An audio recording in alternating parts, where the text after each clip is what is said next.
I hate to even use the word medical gaslighting, but it's being used a lot right now. But they're made to believe that they have a lack of desire or a lack of effort or a lack of willpower or a lack of cognition. But there's hard science about this. Right. I feel like I'm preaching all the time this message. I tell everyone, I tell every physician, every healthcare provider that I'm around, here's what's happening, here's what's going on. And I try to give them a little bit of the science because I think maybe that'll make a difference. Maybe that will make them understand. Also, I want the patient to understand. Right. Here's what's happening. Right. What we do, we start gaslighting ourselves.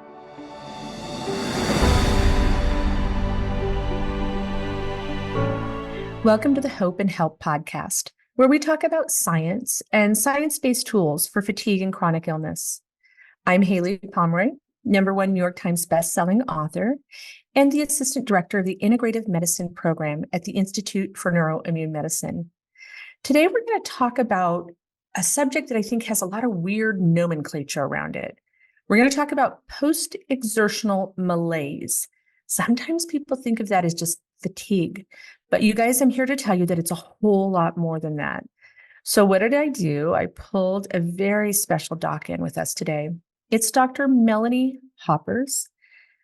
Dr. Hoppers is one of the physicians, one of the practitioners at the Bateman Horne Center of Excellence.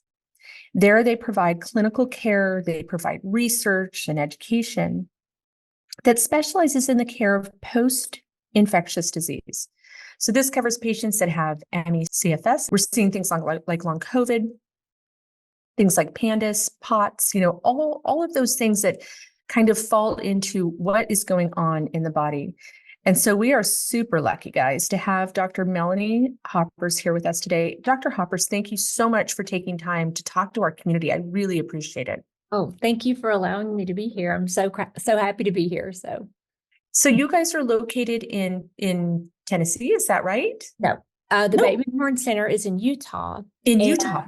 They are in Utah, and I am in Tennessee. But I do see some patients here in Tennessee, and I also see patients in Utah. But yeah, I'm a product of their environment, I guess you could say. They are like you said, they provide education, right? And they also provide diagnosis and see patients. And that's how I got to know them, was in trying to research and learn. And so tell me, how did you get involved? Was it family? Was it yourself personally? Yeah. So what happened about 9 years ago, my daughter had mono. And so, she'd never recovered. And she essentially developed MECFS. At that time, I did not know what MECFS was. I had been to medical school. Never was there a mention of this illness. Wow. There was the occasional mention of chronic fatigue syndrome with the eye roll and the crossing of the arms and, now we got to go see this person kind of thing. But that was the only experience I'd had with it. I'd had patients now in retrospect, I'm sure, that had it. And although I did not roll my eyes, I was unable to help them. I wasn't very efficient in helping them. But anyway, with my daughter, I tried to find people that would help, tried to find answers, and I didn't locally, but I did find on the internet one night, and, about 3 a.m. when you're up trying to figure things out and your anxiety hits its peak. I was looking and searching, and I found this website, the Bateman Horne Center, and I was like, wait, no, actually, I take that back. It was on the CDC website.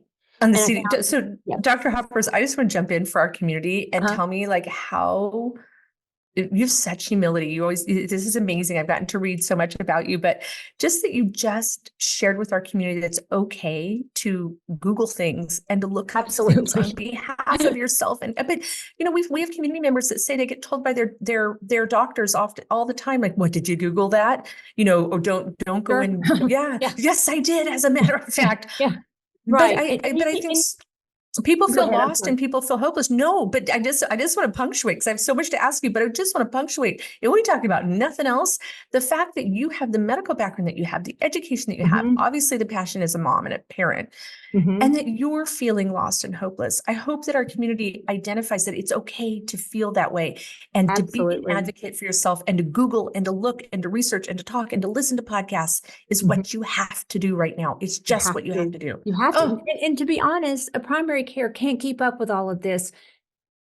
They really can't. So if you Right. can help, that's great. I But love yeah, that. so when I did find myalgic encephalitis and when I did learn about it, I did speak to her pediatric neurologist and said, "Hey, could it be this?" Read the note later, which said, "Mom thinks she may have myalgic encephalitis, period." Hi, it's Haylie Pomroy, your host. Did you know that the world's largest single environmental health risk is air pollution? That's right. We are being bombarded by toxins every single day because they are in the very air we breathe. But don't worry, there is hope. Whether you are dealing with fatigue, mast cell activation, an autoimmune disorder, long COVID, viral reactivation, inflammation, anxiety, or depression, all of it can feel overwhelming. I know firsthand what it feels like to fight to find real impactful solutions to your health struggles. I have been where you are. But one thing is crystal clear. We must address the environmental and toxic burden in our bodies. Let me help you do that. Go to HayliePomroy.com/detox and download my free Detox Decoded Masterclass. I will teach you nutrition and natural therapies to help your body eliminate toxins. Let's give you a fighting chance. I cannot wait to see you there. So anyway, I found the CDC website had mentioned Dr. Lucinda Bateman and talked about this illness. I was like, well, that's it right there. So I threw out an email, thinking they'll never answer me. Heck, you call your doctor and they don't answer you. So she didn't answer me. She has no Says from an amazing doctor's mouth, you guys. Yes, please. True. It's true. Because It is true. I experience it and I'm so disappointed in our healthcare system. But anyway, so I reached out and in a few days I got an answer back and I was like, what? So she spoke with me and talked to me about the Nasaline test that I had never heard of. Tell me And that test again. so the Nasaline test is an orthostatic intolerance test. The And NASA essentially- lean, like NASA. lean, like Mhm, leaning. lean. I love it. Okay. And doctors will call it a passive stand test, but what you're Okay. doing is you're seeing what happens when you stand up. Does Okay. anything bad happen? Do you get palpitations? Does your heart race? Do you have blood pooling? Do you have a problem? Well, the worst lean test I'd ever seen was the one I did on my daughter. Oh God. Yeah, Um, no, I'm dealing with it right now with my kids. So I feel it in my it's heart. sickening, right? It's sickening. When I saw it, I didn't even understand, at the time I knew it was bad, but I didn't even understand completely how bad it was because again, I've done orthostatics before, you lay down, you stand them up. Okay, 1 minute, there you go. That's your number. But it's not something we talked about. I didn't diagnose POTS in my practice. That wasn't something I did. So anyway, so then, I said, okay, this is really awesome to have this information, but I don't know what to do with it. So can you help? Right. And So at the time you guys were living in Tennessee? yes. Did you travel to the clinic in Utah? I did. Oh my I goodness. Okay. ultimately went there. And the thing that really amazed me was the way they shared their information. So many times again, guys, I sound like I'm just bashing healthcare, and I really don't mean it that way because I think the majority of people have good hearts. But we don't share things. We Right. want to keep our little forms to ourselves. Oh my goodness, you're going to steal my intellectual property. How I, ask a stupid question. But anyway, so she just shared everything with me. Just here's what we do, here's how we do it. And when I was there, I remember thinking, I've never been in a clinic like this before. This is amazing.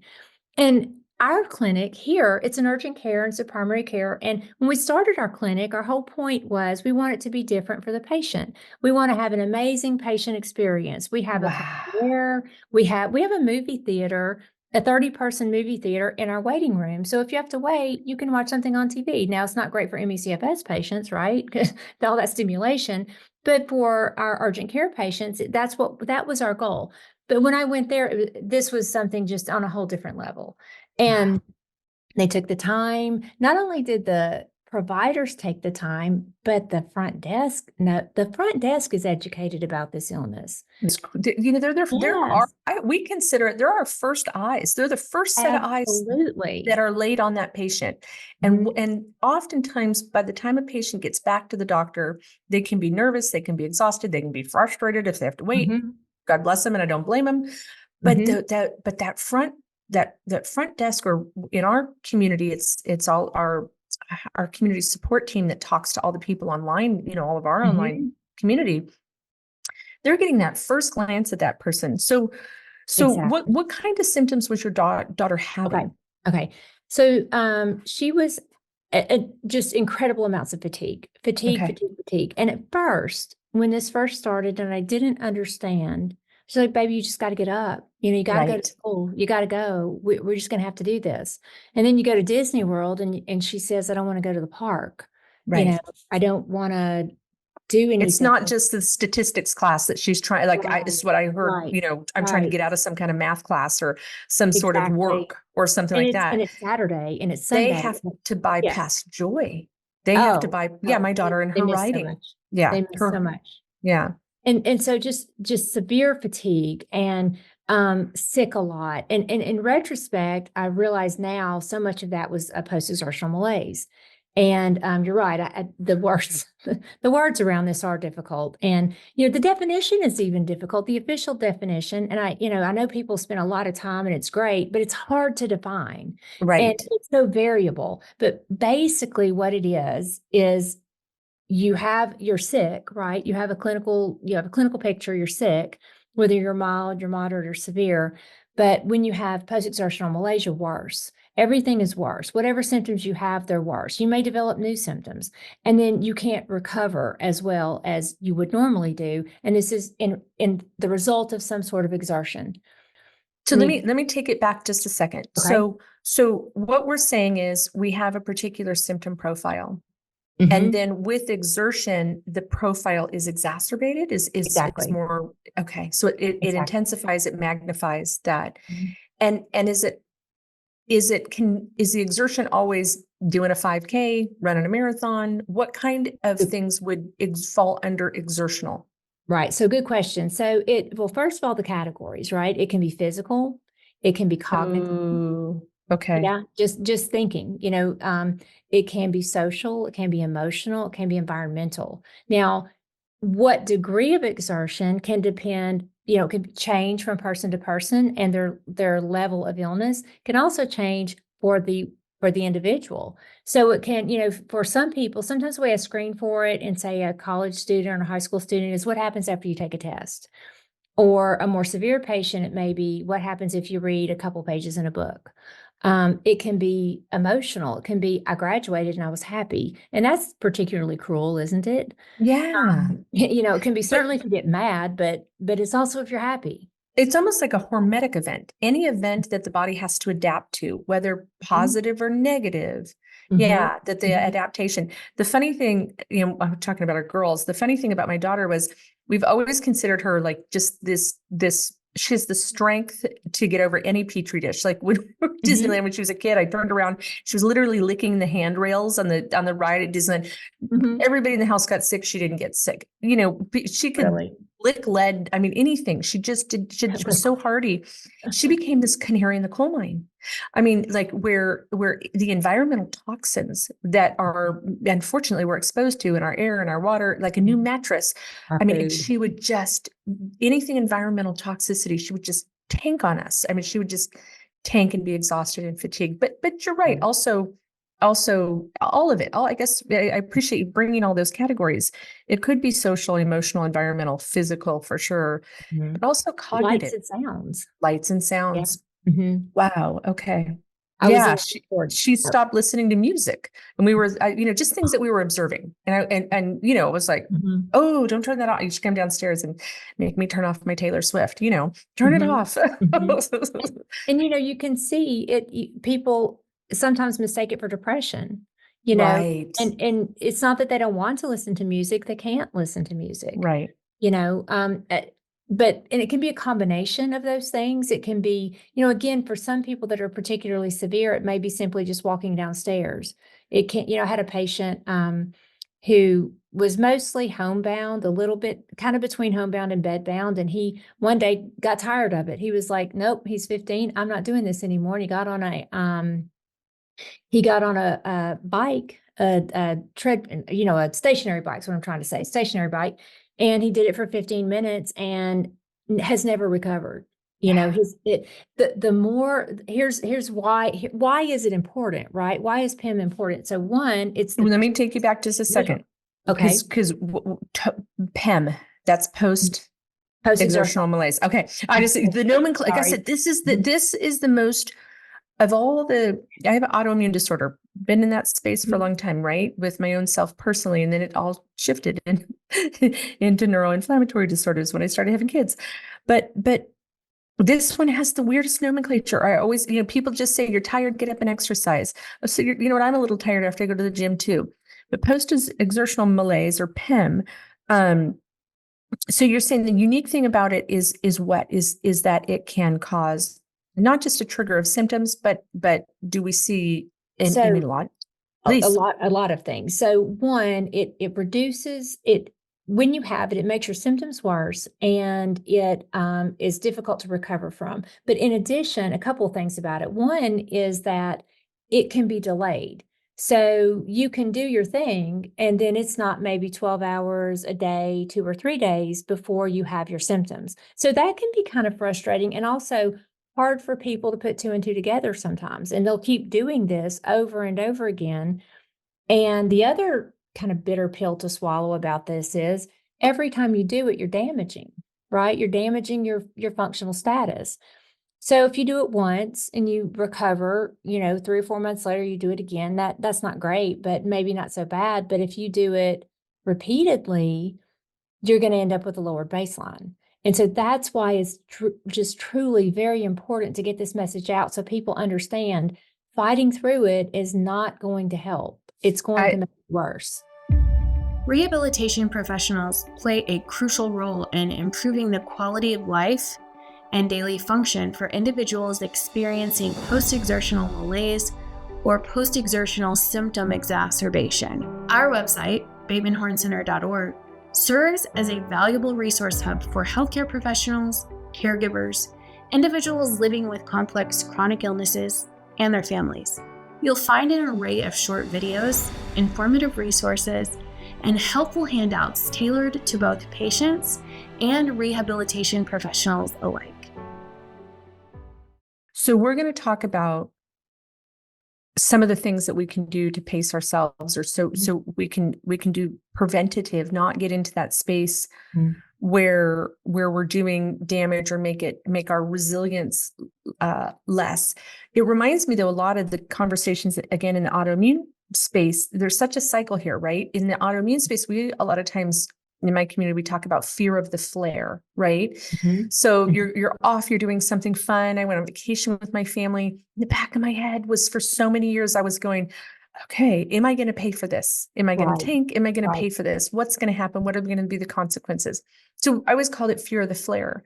With individuals that have these long chronic post-viral or post-infectious disorders, a lot of times they have, or syndromes, a lot of times they get in that cycle where they don't know, right? Like how much, I don't want to be afraid to do anything, but I also want to listen to my body and know what I can do. What types of ways can we both, first I want to start with self-identification.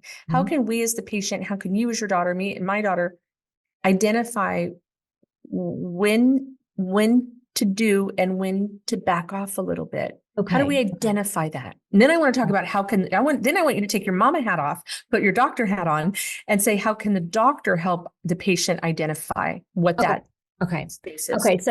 So that's a good question. So, and it's hard, and I'll try to be realistic, because sometimes, there's these ideal ways to do things, but everyone can't do those things. Right. Every people have to live, right? They have to have an income, they have to work, or what have you. So anyway, so how can you identify it? Well, there's a couple of different ways. One is just to kind of start to try to recognize. I tell people, think back when you've had post-exertional malaise, or unfortunately, if you have it again, pay attention when you do. Make mental notes. How did you feel? Do you remember how you felt the day before? Do you remember how you felt early in the process? How did you feel? Did you slow down? What did you do? Do you have your patients ever calendar or journal on a calendar? Yes, Okay. yes, if they can, right? Okay. And so, and there's something that I read recently that I thought was a really good thing. So you can get you get your average resting heart rate. And the way to do that is in the morning, before you get out of bed, check your resting heart rate. And do that on 7 days and get an average. Of course, it kind of needs to be 7 good days, right? You don't want to do it on a day you're already in post-exertional malaise or not having if you're already feeling bad, I wouldn't do So it. it's when you're still laying in bed, not when you've gotten up, gone to the bathroom, brushed your teeth, or nothing. Just wait. Okay. Do it when you wake up. Get your average heart rate, and that's Is there an ideal range? not necessarily. Okay. Not necessarily. It's funny. I find a lot of my patients are fairly low normal. Okay. And so anyway, you get your average number, and then going forward, if you're up to 10 above or 10 below, that's kind of a signal right there that you may be having, this may be the day for you to kind of back off. Ooh, I like this. So it's numbers, and I like numbers because sometimes I just am like a bull in a china shop, and off I go. And I don't have post-exertional malaise, but even with my daughter when she was younger, I would misjudge. I would think everything's good, this is a good day, and then on the way home I'd be like, oh no, I've messed up. Right. And I let her talk me into, let's do one more thing. Right. And so I needed parameters. The other thing you can do is set timers, because again, especially with a child, right? I can't tell you how she's feeling unless she tells me. She doesn't always feel like it. So I would set timers, and I would know kind of, each person is different, but you can kind of get a feel for what you can and can't do with time. So if like I know that an hour is going to be too long, then I'll set a timer for 30 minutes, and it is a hard stop at 30, and I'll do a 25-minute timer. Okay, we have 5 more minutes, but then 5-minute warning. minutes, the decision has already been made. We're out. And that's what we would do. And so that was very helpful for us. So you would do more like bursts of activity and then periods of rest. Periods of rest, right? Got it. And another thing, I'm kind of going all over the place. I'm trying to make it I love it organized. But like another thing, when you do rest, if you can get your feet up, because so many people have orthostatic intolerance, they aren't getting blood flow to the brain. If you can get your feet up, you can help. Also, how on the feet up piece, I'm sorry, it's above the heart, correct? Yes. I mean, lay on the ground with your feet on the wall, Okay. all the way up at a 90-degree angle. Or another thing you can do is, the thing about this illness too is it's very expensive. I'm going to stop you one quick second. When you say feet up, how long should I shoot for with people? 5 minutes, 10 minutes, 30? Ooh, 30 minutes if you can. I mean, if you can, right? I get it. It's good for us to have goals. It's good for us to have, I mean, I think the biggest thing, that the misnomer is that so many people, we're seeing it with long COVID. We're definitely see it in MECFS with Gulf War. Injury is, a lot of these people are type A. A lot of these people are super active. A lot of these people, thank you. I see it. And so if we can give them a mission and a goal, they want to feel better. So this is fabulous. Okay. I didn't mean to interrupt, but you were saying that this can be an expensive process. It's an expensive illness. So another suggestion is if you can put your feet up, or there are compression boots that you can buy. And you can get them on eBay if you don't, if you want to get a little cheaper version, and they're like they'll squeeze, and it's a rhythmic thing, and it will help get that blood flow back up. Oh, so I love that. You can do that as well. I have patients that do that in the evening. How many times a day in the evening? You can do it 2 or 3 times a day. If you're especially if you're having a bad day, or you've exerted yourself and you're thinking, maybe I did a little too much, you can do that 2 or 3 times. I mean, again, for the person who's listening who works, and they go, well, now when am I going to do that 3 times a day? I get that. So it depends on what your situation is. But if if you do work, maybe when you come home, and maybe again at bedtime. Experience the power of community and knowledge sharing by subscribing to the Bateman Horne Center of Excellence newsletter.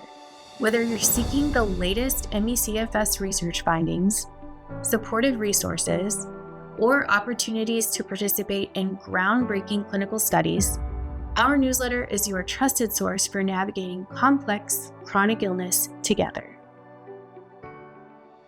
But I appreciate you giving this. I'm going to review it for everybody. But like even when you talked about the 5-minute, the 25-minute and 30-minute hard stop, one of the things with people that are working is sometimes if you can just, you're sitting in front of the computer or you're on phones or whatever, at that 30-minute mark, you can go in and put your hands in cold water or do something that's going to change, right, the rhythm of what your body's currently doing, something that can give your body a break.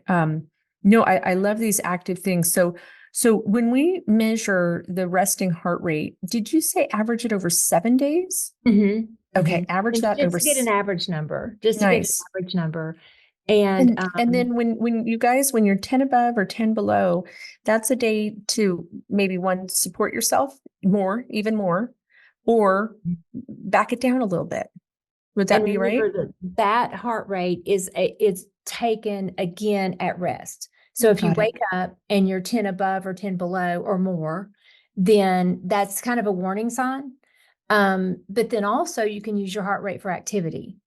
And I have heard, I've read 15 beats per minute above your resting heart rate. Well, if you can, okay, but I will tell you that that's a little bit restrictive. And again, it depends on what place you're in. If you are severely ill and we're really trying to, you can't go anywhere or do anything, or really try to hone in on this, then that might be a good number. But if you have to go and do some things and work or what have you, then you might go with 120, 130, and then kind of know that's my number. Set an alarm on your watch or your Fitbit if you have one, and know that at that number, I need to sit down and rest if at all possible. And then as you are doing that, start to kind of pay attention. Oh, wait, my watch went off. Here's how I feel. Oh, wait, I feel a little short of breath. I feel a little bit lightheaded. I'm not bad enough to really stop because I am type A, or whatever. I'm going to keep going. But now you start to pay attention to those things, and you don't necessarily have to have a watch on or whatever, but you can start to pay attention and note, before I quite get to that point, this is how I feel. I'm going to pull back. And so with post-exertional malaise, is there the capacity to rehabilitate that as part of a person making progress towards getting better? Well, do we see that as something that can also resolve itself in that process? If a person stays out of post-exertional malaise, there have been a couple of studies that show that their overall clinical status may improve. I'm not going to say they're going to get well. I'm not going to say, that's not the case, but that overall status improves. On the other hand, if you repeatedly are in post-exertional malaise, you're going to see a worsening. And so it just does the opposite. So it's important to manage and condition this. It's important to listen. Important. It's so important. And now you can't condition yourself as far as like graded exercise. That's not something I would suggest. Not like a conditioning in the tradition. When people think of conditioning, don't want to think, oh, that means if I just try harder, or if work harder, or if I do 5 minutes and push really hard. I don't mean that. No, I'm glad you corrected that, because actually, as I was thinking, no, I'm glad you said that, because I think so many people, in fact, we had a really good friend, a really brilliant friend of ours that said, why don't you just have her start at 10 minutes a day for the first week, add a minute every week until you get to the, sounds good. Sounds awesome. Sure. And then add weights. And then after that, but on those down days, if you do push through them, your next down is even more, right? So what would you say, how would you classify as a doctor, just a traditional fatigue? I've heard a lot of people say, being tired, that rest remediates. Having a cause for being able to identify a cause for your fatigue, for your tiredness. I'll use that term. A person that's not dealing with chronic illness, how can a person dealing with chronic illness describe the difference between just a normal everyday fatigue and post-exertional malaise? So I'm going to get a little sciencey. Not I love it. No, I love it. So they did this study, I'm sorry, I don't know the name of the authors. I can maybe provide that later for you, but there was a study and they used CPET testing. Again, the letters, I know, cardiopulmonary exercise testing. Okay. This is a well-researched form of testing that assesses the functional capacity of a person, how much energy they can expend, that kind of thing, right? So they did a 24-hour CPET test. You get on a bike, usually sometimes a treadmill. They do 7 minutes of graded exercise, measure the metabolic components, muscular, cardiac, and pulmonary components for energy expenditure. Okay. So they did a study. They took, I think it was 22 patients who were normal but sedentary, and they had 25 patients that had MECFS. And at 24 hours, they looked to see who had recovered. 85% of the healthy sedentary controls had recovered. 0 patients of the MECFS had recovered. Okay. At 48 hours, all of the healthy controls had recovered, and 1 of the MECFS patients had recovered. So, stark difference. The problem is they cannot create energy. It doesn't matter how hard you try, you can't squeeze blood out of a turnip. That's the best way I know to put it. You can't. You can beat your head against the wall all day. It's not going to happen. It blows my mind.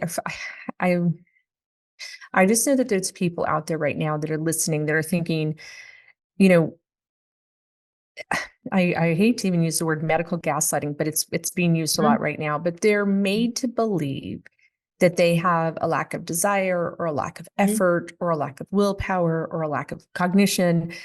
And when I first, came into the Institute and I could see the VO2 machines, the bikes, the testing, the oxygenation, the testing of the ATP, secretion, the blood labs that we run, just the science, the hard science that's behind something's going on from an inflammatory and metabolically in these bodies. I was just like, I knew it and I believed it in my mind and with a little bit that I had been exposed to, but there's hard science about this. Right. That's what's baffling to me. Okay. Thank you. No matter how many times I say it, I mean, I feel like I'm preaching all the time, this message. I tell everyone, I tell every physician, every, healthcare provider that I'm around, here's what's happening, here's what's going on. And I try to give them a little bit of the science because I think maybe that'll make a difference. Maybe that will make them understand. But, and also I want the patient to understand, here's what's happening. What we do, we start gaslighting ourselves. ourselves. Yeah. I gaslight myself as a provider. I'll be like, am I making, am I not encouraging them enough? And they're like, wait a second, No. I know better. Yeah. Right. But sometimes you just sit there for a second and think, let me make sure I'm thinking of everything. Let me make sure I'm looking at the whole picture and I'm being open-minded. And then I come back to the science and I go, oh yeah, okay. So I know that we talked about, like, with your daughter, there was a viral component and my daughter too, she got mono. Hers was, she was positive cytomegalovirus virus. And then later PCR for EBV, Epstein-Barr virus. And I've talked to Dr. Klimas, we've had lots of conversations about this, like in the MECFS space, we wasted, 10 to 20 years just debating whether the patient had a true disease or not, really had a true dysfunction in the body. If there was something that could be diagnosable from we talk about it, inflammatory from the neck up and from the neck down. In long COVID, all of it happened at once, right? So we had a lot of docs that had a lot of resistance in the ME space. We don't even like to call it chronic fatigue if we don't have to. We have to in the States, but over in Europe, they just use the myalgic encephalomyelitis term. But we kind of got to leapfrog because one, it happened all at once. Practitioners had to deal with the COVID patient, and now practitioners are having to deal with the COVID long hauler. What are you guys seeing in your practice with those patients? Are they also, Dr. Harris the other day said 10 years and 20 doctors before they get to our office, and they've been told they're just about everything else but have a metabolic disorder, which is just, I just feel like you could surveyed people that walked out of the clinic here at INM, and I'm sure at the Bateman Horne Center also, if you surveyed people walking out the door, one, how relieved did they feel to be validated and heard and understood and given hope? And the other is, how many docs did it take you to get here? Right? So I guess my question around that is, how do we educate the up and coming physicians? And how do we re-educate the physicians that are out there right now? And how do we empower the patient? First of all, you just gave us all permission to Google mom and doctor. Right. So thank you all day long. I know you guys also have, of course, but yeah, read your source. Yeah. But yeah. And you know, the right places to Google. I'll tell you, that's one of the missions of the Bateman Horne Center. I mean, that again, I am the product of them. I would not know what I know. Every single patient that is seen here can thank them, because I would have had no idea how to do it without, because the volume of information is huge, and they break it down into pieces that can be absorbed. And you don't have to know. That's the thing for physicians. If any physician's listening, or if a patient can tell their physician or their nurse practitioner or their physician's assistant, whoever their primary care is, you don't have to know everything. Right. If you just try, you will be doing far more than the majority.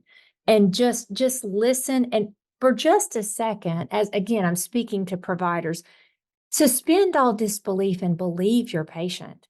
Who wants to feel like this? Nobody. Wow.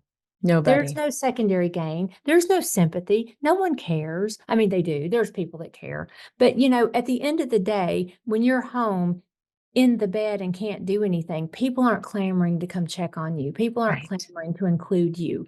It's a lonely disease. It's a difficult disease.